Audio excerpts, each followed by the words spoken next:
আমরা দুটি বিষয়ে আলোচনায় অগ্রগতি অর্জন করেছি। যে তিনটি বিষয়ে আলোচনা করার কথা ছিল তার প্রথমটি হচ্ছে দ্বিকক্ষ বিশিষ্ট পার্লামেন্ট, দ্বিতীয়টি হচ্ছে সংবিধান সংশোধন এবং তৃতীয়টি হচ্ছে সংসদে নারী প্রতিনিধিত্বের বিষয়। আপনারা জানেন যে দ্বিকক্ষ বিশিষ্ট পার্লামেন্ট প্রধানত উচ্চকক্ষ বিষয়ে আগেও বেশ কয়েকদিন আলোচনা হয়েছে।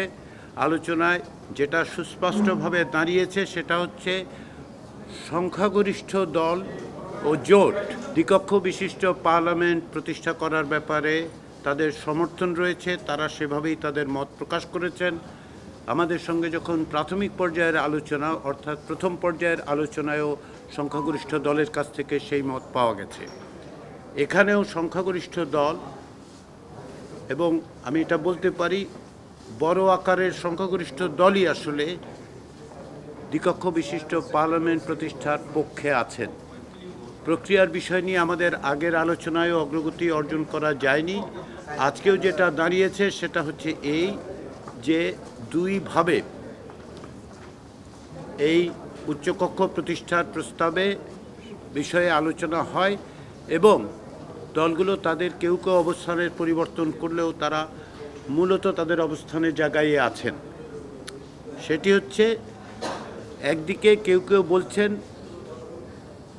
যে ভোটের সংখ্যানুপাতে যেন উচ্চকক্ষ প্রতিষ্ঠা করা হয়, অন্যদিকে আসনের সংখ্যাগরিষ্ঠতার ভিত্তিতে আসনের সংখ্যানুপাতে উচ্চকক্ষ প্রতিষ্ঠার প্রস্তাবও আছে। যেহেতু রাজনৈতিক দলগুলো এবং জোটগুলো এ বিষয়ে কোনো ঐকমত্যে আসতে পারছেন না, সেহেতু একাধিক দিন ধরে উচ্চকক্ষ বিষয়ক আলোচনার পরে আজকে রাজনৈতিক দল এবং জোটগুলোর পক্ষ থেকে এ বিষয়ে সিদ্ধান্ত গ্রহণের ভার কমিশনের উপর অর্পণ করা হয়েছে। এ ব্যাপারে ঐকমত্য কমিশন নিজেদের মধ্যে আলোচনা করবেন আগামী দিনগুলোতে এবং আমরা এ বিষয়ে অনানুষ্ঠানিকভাবে রাজনৈতিক দলগুলোর সাথে যোগাযোগ অব্যাহত রাখব। আমরা মনে করি কমিশন এটা অত্যন্ত জোর দিয়ে মনে করে যে দ্বিকক্ষ বিশিষ্ট পার্লামেন্ট প্রতিষ্ঠা একটি গুরুত্বপূর্ণ প্রশ্ন, এ বিষয়ে একটা সিদ্ধান্তে আমাদের আসতে হবে। ফলে আমরা কমিশনের পক্ষ থেকে এ বিষয়ে আলাপ আলোচনা অনানুষ্ঠানিক আলোচনা অব্যাহত রেখে খুব দ্রুত আগামী সপ্তাহের গোড়ার দিকেই এ বিষয়ে আমাদের অবস্থান বলতে পারবো বলে মনে করি। দ্বিতীয় বিষয় যেটা আজকে আলোচিত হয়েছে সেটা হচ্ছে সংবিধান সংশোধনের বিষয়।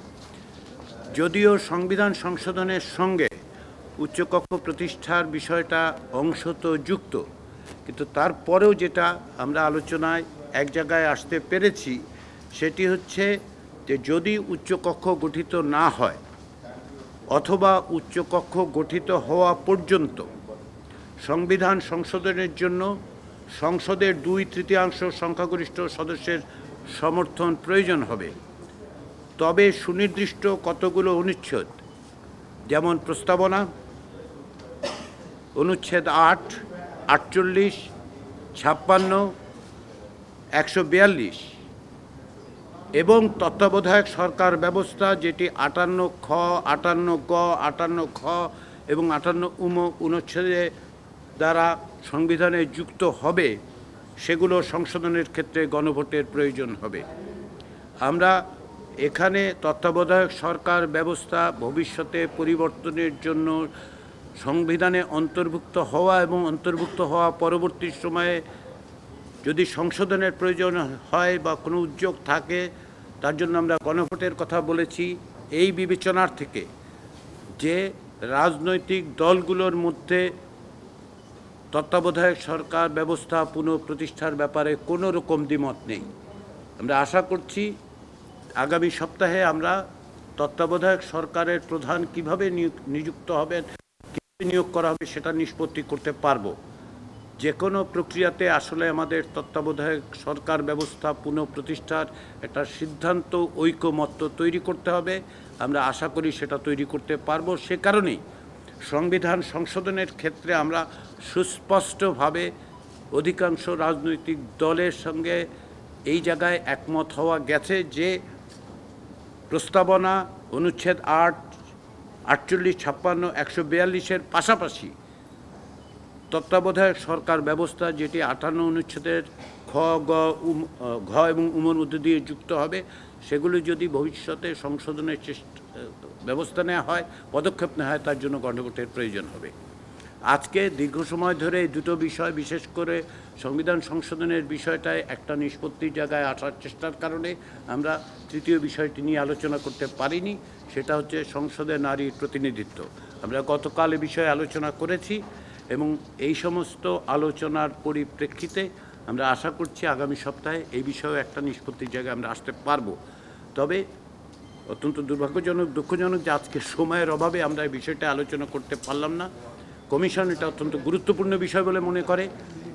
বাংলাদেশের গণ আন্দোলনের ক্ষেত্রে, গণ অভ্যুত্থানের ক্ষেত্রে নারীদের ভূমিকা, বিশেষ করে গত বছরের গণ অভ্যুত্থানে নারীদের ভূমিকার কথা বিবেচনা করে কমিশন মনে করে যে সাংবিধানিকভাবে, প্রাতিষ্ঠানিকভাবে নারীদের মর্যাদার জায়গায় অধিষ্ঠিত করার জন্য এই বিষয়ে আমাদের একটি সুস্পষ্ট সুনির্দিষ্ট পদক্ষেপের ব্যবস্থা নিতে হবে।